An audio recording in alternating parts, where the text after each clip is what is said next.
Antud juhis on koostatud Tööinspektsiooni ennetusosakonna poolt, et anda töötajatele suuniseid töövaidluskomisjonile esitatava töövaidluse avalduse täitmiseks. Esmalt selgitame, et töövaidluskomisjon on Tööinspektsiooni juures asuv kohtuväline töövaidlusi lahendav organ, mis koosneb 3 liikmest. Töövaidluskomisjoni pöördumine on tasuta ning selleks, et pöörduda töövaidluskomisjoni, tuleb täita avaldus. Avaldus tuleb esitada eesti keeles ning samuti toimub töövaidluste lahendamine eesti keeles. Avaldus tuleb täita trükitähtedega, kui esitate selle paberkandjal ehk täidate seda käsitsi. Juhul, kui täidate avalduse arvutis, võite kasutada kirjatähti. Siia saate lisada enda ja teie tööandja andmed. Kui olete teinud valiku töövaidlusasja lahendamise koha või menetlusliigi osas, võite välja valitud variandi juures olevasse kasti teha X-i, klõpsates vasaku hiireklahviga kastil.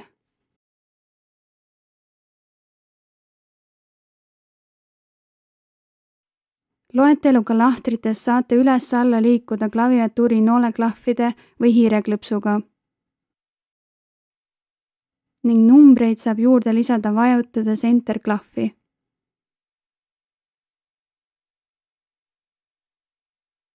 Asjaolude kirjelduse juures on tühi lahter, sinna saate vabas vormis teksti lisada.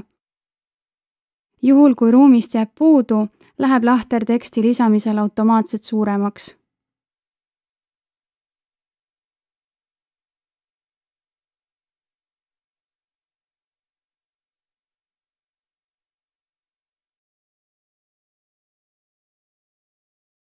Kui allkirjastate avalduse digitaalselt, võite märkida allkirja lahtrisse allkirjastatud digitaalselt. Järgnevalt räägime avalduse täitmise sisu poolest. Avaldajaks võib olla nii töötaja kui ka tööandja. Ettevõtte nimetus, registrikood ja juriidilise isiku aadress on vaja märkida, kui avaldajaks on tööandja. Töötajana tuleb teil avaldusse märkida teie täisnimi, isikukood, telefoninumber, e-mail ja posti aadress. E-maili lisamise puhul on oluline, et jälgiksite regulaarset e-maili, kuna läbi e-maili toimub suhtlus töövaidluskomisjoniga ja dokumentide edastamine. Juhul, kui teil puudub e-mail, võite e-posti kohale märkida kriipsu. Sellisel juhul saadab töövaidluskomisjon vajalikud dokumendid või kutsed teie posti aadressile. Samuti tuleb lisada postiindeks. Kui te ei tea oma postiindeksit, võite kasutada selle leidmiseks näiteks Omniva sihtnumbri otsingut. Ühtlasi tuleb andmete juurde märkida töö tegemise koht, maakonna ja linna täpsusega ning ametinimetus. Vastaspoole ehk tööandja kohta tuleb märkida ettevõtte ametlik ehk täispikk nimetus, registrikood, kontaktnumber, e-mail ning ka tööandja ametlik aadress ja postiindeks. Töötamiskoha ja ametinimetuse võib tühjaks jätta, kuivõrd see informatsioon sisaldub juba avaldaja andmete all. Ettevõtte ametlikud andmed nagu registrikood ja aadress on leitavad töölepingust või äriregistrist. Äriregistri leiate veebileheküljelt ariregister.rik.ee. Otsides andmeid äriregistrist märksõnaga, tuleks kindlaks teha, et tegemist on ikka õige ettevõttega. Järgnevalt proovime äriregistris läbi teha ühe ettevõtte andmete otsingu. Selleks tuleb sisestada otsingu lahtrisse ettevõtte nimi või registrikood ja vajutada otsi äriregistrist. Mina soovin ettevõtet otsida nime järgi.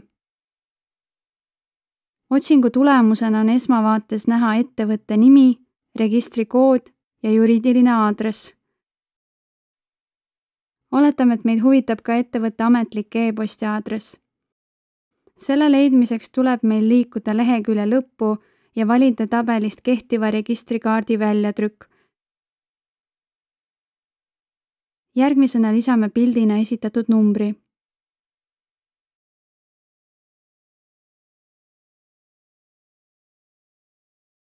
Tehes otsingu läbi, leidsime ettevõtte ametliku e-posti aadressi. Lisaks on esindusõiguse alt leitav informatsioon juhatuse liikme kohta. Tulles tagasi avalduse juurde, tuleb teil järgmisena teha valik töövaidluse lahendamise koha osas. Töötajana on teil võimalik valida töövaidluse lahendamist teie elukohas, töötamise asukohas, samuti tööandja ametlikus asukohas. See on juhul, kui töö tegemise ja ettevõtte juriidiline asukoht on erinevad. Ettevõtte ametlik aadress on leitav äriregistrist. Kokkuleppel tööandjaga võib töövaidluse lahendamine toimuda mõnes muus asukohas. Juhul, kui soovite valida mõnda muud asukohta, tuleb teil selle kohta sõlmida kirjalik kokkulepe ning lisada see töövaidlusavalduse juurde. Pöörame tähelepanu sellele, et siiski igas piirkonnas töövaidluste lahendamist ei toimu. Seega tuleb kohavalikul arvestada ka töövaidluskomisjoni tööpiirkonnaga. Kui töövaidluse lahendamise koht on valitud, tuleb järgmisena avaldusse märkida, mis viisil toimub teie avalduse läbivaatamine. Tavamenetluses ehk istungil vaadatakse läbi tuvastusnõuded. Tuvastusnõudeks on näiteks nõue tuvastada töölepingu ülesütlemise tühisus. Samuti tuleb valida tavamenetlus, kui teie rahalised nõuded, milleks on näiteks saamata jäänud töö- ja puhkusetasu, ületavad 6400 eurot. Kirjalik menetlus on mõeldud rahaliste nõuete jaoks kuni 6400 eurot. Samuti on võimalik kirjalikus menetluses töövaidlust lahendada tavamenetluse asemel, kui tööandja tunnustab töötaja nõudeid. Lepitusmenetlus põhineb poolte vabatahtlikkusel. Antud menetlustüübi eesmärgiks on kompromissile ehk kokkuleppele jõudmine. Lepitusmenetluse valimiseks tuleb teil saavutada tööandjaga kokkulepe, see kirjalikult fikseerida ning lisada töövaidlusavalduse juurde. Täpsemalt saate lugeda menetlusliikide kohta Tööinspektsiooni brošüürist Töövaidluse lahendamine töövaidluskomisjonis. Nõuete alla tuleb kirjutada, mida te soovite, et töövaidluskomisjon teie nimel välja mõistaks või tuvastaks.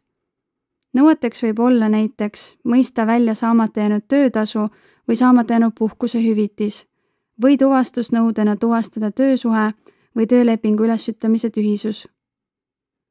Rahalised nõuded tuleb esitada brutosummas, samuti tuleb rahaliste nõuete puhul lisada arvutuskäik või tõend juurde, selgitamaks, millel põhineb teie nõue ehk kuidas te just sellise summa saite.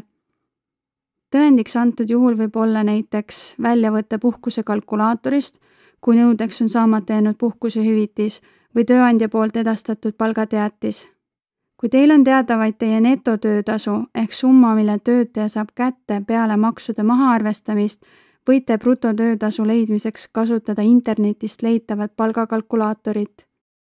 Täpsemat informatsiooni ja näiteid erinevate nõuete osas leiate Tööinspektsiooni brošüürist Töövaidluse lahendamine töövaidluskomisjonis ja rahalised nõuded töösuhetes.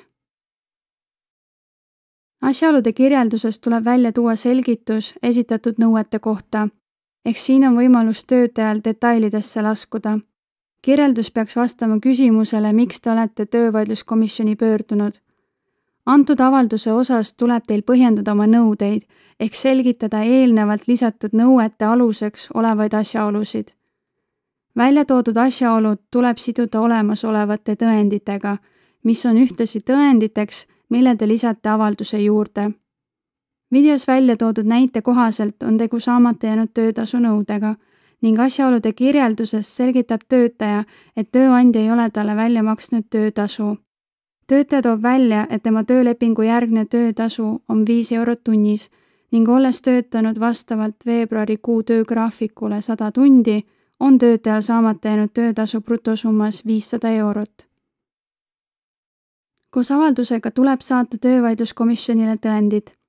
Avaldusele kaasa pandavad tõendid tuleb välja tuua tõendite loetelus. Tõendile valitav nimetus peaks klappima konkreetse faili nimega. Näiteks kui töötaja soovib tõendina kasutada PDF-failina töögraafikut, võib ta märkida antud faili nimeks lisa 1 töögraafik ja kirjutada tõendite loetellu sama nimetuse ehk lisa 1 töögraafik.